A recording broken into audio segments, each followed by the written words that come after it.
You don't deserve to know what's inside. Jessica's voice crackled through my phone speaker, dripping with satisfaction. You're not even really part of this family anyway. I gripped my desk at the hospital where I worked as a pediatric nurse, trying to steady my racing heart. My name is Emma Sullivan, and at 28, I just discovered my sister-in-law had found and opened a letter from my birth mother. A letter I didn't even know existed until this moment. Where did you find it? I asked, keeping my voice level despite the storm of emotions threatening to overwhelm me. Jessica's laugh was sharp, cutting. In that old box of your adoptive mom's things, the one in the attic. I was helping organize and well, she paused for dramatic effect. Let's just say it's quite interesting. But since you're not actually a Sullivan, I don't think you have any right to this information. I closed my eyes, remembering Mom, my real mom, regardless of biology, who had passed away 6 months ago. The mom who had chosen me, loved me, raised me as her own. The fact that Jessica was going through her things made my blood boil. But I forced myself to remain calm. That box belongs to me, Jessica. Dad specifically said all Mom's personal items were mine to go through when I was ready. Oh please, she scoffed. You've had months. If you really cared about your precious mommy's things, you would have gone through them already. Besides, I'm married to your brother. Everything in his family is my business. I thought about my brother Mark, who was away on a military deployment. He'd never approved of Jessica's treatment of me, but being thousands of miles away, there wasn't much he could do. She'd gotten worse since Mom died, as if the last person who could keep her in check was gone. Just put everything back and leave it alone, I said firmly. Those are my private. Private? She cut me off. Like how your birth mother wanted to keep you private. Want to know what she wrote about you? My heart stopped. The letter. The one thing I both dreaded and longed for my entire life. Did I want to know? Mom and Dad had always been open about my adoption, had always made me feel chosen and loved. But there had always been questions, wondering. Don't, I whispered, but Jessica was already speaking, her words chosen specifically to wound. She didn't want you, Emma. Says so right here. Gave you up because you were a mistake, a burden. Guess some things never change, huh? I ended the call, my hands shaking. Through the window of my office, I could see the children's ward where I worked, where every day I helped sick kids feel safer, braver, more loved. The irony wasn't lost on me. That evening, instead of going home, I drove to my childhood house where Jessica and her 2 kids were living while Mark was deployed. Dad had moved to a smaller place after Mom died, letting them stay there to be closer to the kids' school. Another kindness Jessica had taken as her due. The lights were on, and I could see her moving around inside. My keys still worked in the lock. Dad hadn't changed them yet. When I walked in, Jessica was sitting at the kitchen table, Mom's old box open in front of her, papers scattered everywhere. Well, well, she said, not looking up. Come to beg for your precious letter. I looked at the chaos she created, at Mom's carefully preserved memories strewn about like trash. Photos, letters, the journal she kept during my adoption process, all of it exposed to Jessica's careless handling. Where is it? I asked quietly. She held up an envelope, weathered with age. Right here. But like I said, you don't deserve to know what's inside. You're not a real Sullivan. Never have been, never will be. I walked to the table, my footsteps echoing in the kitchen where Mom had taught me to bake, where we'd shared countless conversations, where she held me when my first boyfriend broke my heart. This house held every important memory of my life, and Jessica was trying to taint them all. You know what's funny? I said, reaching for my phone. Mom never liked you. She told me so, right before she died. Jessica's face contorted with rage. You're lying. She loved me. No, I said, pulling up a recording app. She tolerated you for Mark's sake, but she saw right through you. She made me promise to protect Mark and the kids from you when the time came. Guess what, Jessica? The time just came. What are you talking about? Her voice had lost its edge, uncertainty creeping in. I pressed play on my phone. Jessica's earlier words filled the kitchen. I found the letter in that old box. I was helping organize. Her admission of going through my things, her cruel taunts about my birth mother, all of it captured perfectly. Breaking and entering, I said calmly. Theft of personal property. Emotional abuse of a family member. Want to know what the military thinks about dependents who behave this way while their service members are deployed. I hear they take it very seriously. The color drained from Jessica's face. "You wouldn't dare. Try me." I held out my hand. "The letter, and everything else you took from that box. Now." She shoved the envelope across the table, her hands trembling. "It doesn't matter anyway. I already told you what it says. She didn't want you." I picked up the letter, still sealed in its envelope, and smiled. "No, Jessica. You didn't read anything. The envelope hasn't been opened." Her face went from pale to red in an instant. I. You lied, just like you always do. But this time, I have proof. So here's what's going to happen.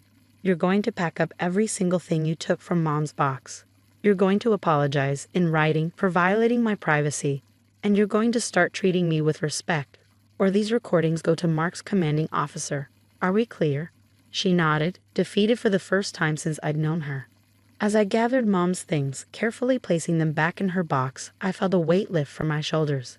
The letter from my birth mother sat untouched in my bag. I'd read it when I was ready, on my own terms. For now, it was enough to know that Jessica's power over me was finally broken. I had proof of who she really was, and more importantly, I knew exactly who I was. Emma Sullivan, daughter of the woman who chose me, who loved me, who made me strong enough to stand up to bullies like Jessica. Biology didn't make a family, love did. And Jessica was about to learn exactly what happened when she messed with a real Sullivan. The next morning, my phone was flooded with messages from Jessica. A mix of apologies and threats, each more desperate than the last. I ignored them all, focusing instead on the letter in my hands. The paper felt delicate, aged by years of waiting. Mom had kept it safe all this time, probably waiting for the right moment to give it to me. I was sitting in my small apartment's kitchen, the morning light streaming through the windows, when Dad called. "Emma, sweetheart," his voice was gentle, concerned. "Jessica told me what happened. Are you okay?" I traced the edges of the envelope. "Did she tell you everything, Dad? About going through Mom's things? About lying about reading the letter?" He sighed heavily. "Yes, she did. I'm so sorry, honey.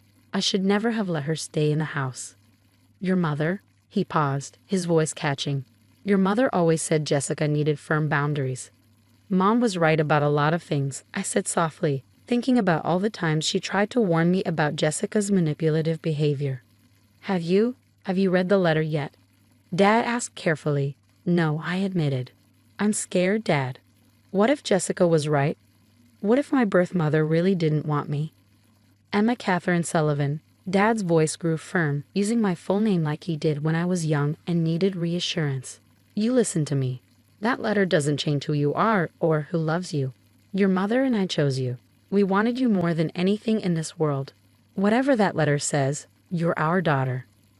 Tears slid down my cheeks. "I miss her so much, Dad. I wish she was here." "I know, sweetheart. I miss her too." He cleared his throat. "But you know what?" She prepared for this moment. "There's something else you need to see. Can you come over today?" An hour later, I was sitting in Dad's new apartment, surrounded by boxes he still hadn't unpacked. He disappeared into his bedroom and returned with a small wooden chest I'd never seen before. "Your mother left this for you," he said, placing it on a coffee table. "She made me promise to give it to you when the birth mother letter came up." My hands shook as I opened the chest. Inside was a leather-bound journal, several envelopes, and a small velvet box. On top was a note in Mom's handwriting. "For Emma, when you're ready to know everything." I opened the journal first. It was Mom's adoption diary, starting from the day they decided to adopt. February 15, 1995. I read aloud, my voice trembling. "Today we met our daughter for the first time. She's perfect, absolutely perfect. The moment they placed her in my arms, I knew this was the child I was meant to mother." Dad sat quietly as I read entry after entry, documenting every milestone, every moment of joy, every challenge. Mom had written about her fears, her hopes, her overwhelming love for me.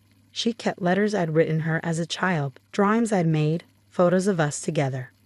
Then I found another sealed envelope newer than the birth mother letter. It was addressed to me in Mom's handwriting, dated just weeks before she passed away. "My dearest Emma," it began. "If you're reading this, then you found the letter from your birth mother. I've kept it safe all these years, waiting for the right moment. But more importantly, I've kept the truth safe." My heart stopped as I continued reading. "Your birth mother's name is Sarah Mitchell. She was 18 when she had you, scared and alone. But she didn't give you up because you were unwanted.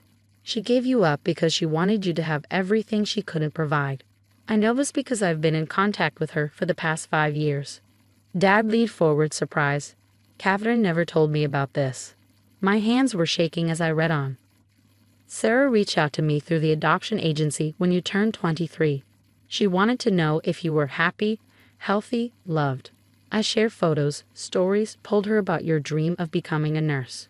She was so proud, Emma. So proud of the woman you've become. She never stopped loving you. She just loved you enough to give you the life she couldn't provide. Tears blurred my vision as I reached the end of Mom's letter. I kept this from you not out of malice, but because I wanted you to be ready. Sarah respects your life, your family, and has never wanted to disrupt that. But she did want you to know the truth when you were ready. In the velvet box, you'll find her current contact information if you choose to use it. Whatever you decide, know this. You are loved, Emma. By your birth mother, by your father, and most of all, by me. Being your mother has been the greatest joy of my life. I opened the velvet box with trembling fingers. Inside was a small card with a phone number and email address, along with a delicate silver locket. When I opened it, I found a tiny photo of a young woman holding a baby, my birth mother holding me. Dad, I whispered, did you know about any of this? He shook his head, wiping his own tears. Your mother was always protecting everyone, even after. He trailed off, overcome with emotion. My phone buzzed. Another message from Jessica. But this time, when I read it, I felt only pity. She tried to use my adoption to hurt me, never knowing that Mom had already prepared the perfect defense, proof of how deeply I was loved by both my mothers. I thought about Mark, serving overseas, unaware of how his wife had tried to destroy his sister. I thought about Mom, so wise in her preparation, so loving in her protection. I thought about my birth mother, Sarah, who had loved me enough to give me a better life. And I thought about Jessica, whose attempts to prove I didn't belong had only served to show me exactly how much I did. Dad, I said, clutching Mom's journal to my chest, I think it's time we had a family meeting, a real one. He nodded, understanding in his eyes. I'll call Mark's commanding officer. This needs to be handled properly. As I helped Dad pack up the chest of memories, I felt stronger than ever. Jessica had tried to use my adoption to exclude me, but she never understood what Mom had always known. That family isn't about blood or birth certificates. It's about love, choice, and protection. And I have 3 parents who had loved me, chosen me, and protected me. Jessica never stood a chance. The family meeting took place via video call a week later. Mark's commanding officer had arranged for him to participate from his base overseas, his face serious on the computer screen as he listened to the recordings of Jessica's behavior. Dad sat beside me, his hand steady on my shoulder, while Jessica perched nervously on the edge of her chair in the corner. Let me get this straight, Mark said, his voice tight with controlled anger. You broke into Emma's private property, lied about reading a deeply personal letter, and then tried to use her adoption to emotionally manipulate her. Jessica's makeup couldn't hide her pallor. Mark, honey, I was just trying to protect our family. Protect our family? Mark's voice rose. Emma is our family. She's my sister. Those are her mother's belongings you violated. And there's more, I said quietly, opening Mom's journal. Mom left something for everyone to see. I read Catherine's final entry aloud, her words filling the room with their power. My dearest family, if these words are being read, then Jessica has finally shown her true colors. I've watched her subtle cruelty toward Emma for years, seen how she tries to separate our family. Mark, my son, I love you, but your wife has caused more pain than you know. Emma has stayed silent to protect your happiness, but it's time for the truth. Jessica's face crumpled as I continued reading. Mom had documented everything. Every snide comment, every exclusion, every attempt to drive a wedge between us. She kept a record, knowing this day would come. I'm requesting immediate family care plan review, Mark announced, his military training evident in his decisive tone. Jessica, you'll be moving out of my parents' house within the week. My children will stay with Dad until I return. You can't do this, Jessica protested, but her voice lacked conviction. Actually, he can, Dad interjected. The house is in my name, and I want you out. As Jessica fled the room in tears, I turned to the final task. With trembling fingers, I finally opened the letter from my birth mother, Sarah. Mark and Dad waited quietly as I read. My precious daughter, I've dreamed of writing this letter for years. First, you should know that giving you up was the hardest and most loving choice I've ever made. I was young, alone, and wanted you to have the life you deserve. Your mother, Catherine, has shared so much about the wonderful woman you've become. A nurse, helping children. My heart couldn't be more full of pride. The letter went on, full of love, explanation, and hope. Sarah had included her medical history, family background, and current contact information, everything she thought I might want to know. You don't have to do anything with this information, Mark said gently. It's your choice. I looked at the phone number at the bottom of the letter, then at the family surrounding me. My father who had chosen me, my brother who defended me, and the spirit of my mother who had protected me even after she was gone. Actually, I smiled. I think Mom would want me to make the call. 2 months later, I sat in a quiet cafe, waiting. The bell above the door chimed, and a woman walked in, older than the photo in the locket, but with the same kind eyes. Sarah Mitchell, my birth mother, had agreed to meet. Emma, she breathed, stopping at my table. You look so much like you, I finished, standing to greet her. I know, Mom, Catherine, she kept photos. We talked for hours, filling in the gaps of our shared story. Sarah had gone on to become a teacher, had married, had 2 other children. She'd never forgotten me, but had respected Catherine's wish to wait until I was ready. Your mother was an amazing woman, Sarah said, holding the locket I brought to show her. She wrote to me every year, sending pictures, updates. She loved you so completely. I had 2 mothers loving me all this time, I replied, even if I only knew one of them. When I returned home that evening, Dad and Mark were waiting. Jessica had moved out, was staying with her parents while she and Mark began divorce proceedings. The kids were adjusting, happy to be with their grandfather and aunt. How did it go? Dad asked, pulling me into a hug. It was perfect, I said, just like Mom would have wanted. Mark grinned. Speaking of Mom, wait until you see what we found in the attic today. They led me upstairs to where Mom's box sat. But now there were 3 more beside it, each labeled with my name. More journals, more letters, more pieces of the mother who had known exactly what I would need even after she was gone. Mom knew, I said softly, opening the first box. She knew I'd need all of this someday. She did, Dad agreed. She knew you'd need proof of how loved you were, how wanted, how cherished, by all of us. As I sat there, surrounded by my family and the legacy of a mother's love, I realized that Jessica's cruelty had led me to exactly where I needed to be. She had tried to use my adoption to prove I didn't belong, but instead, she had revealed just how deeply rooted my place in this family truly was.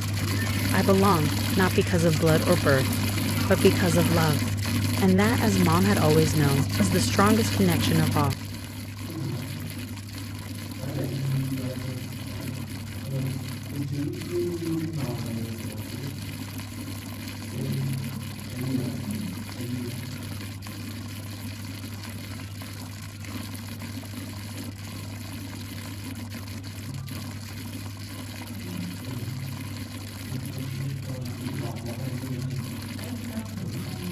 What are you doing?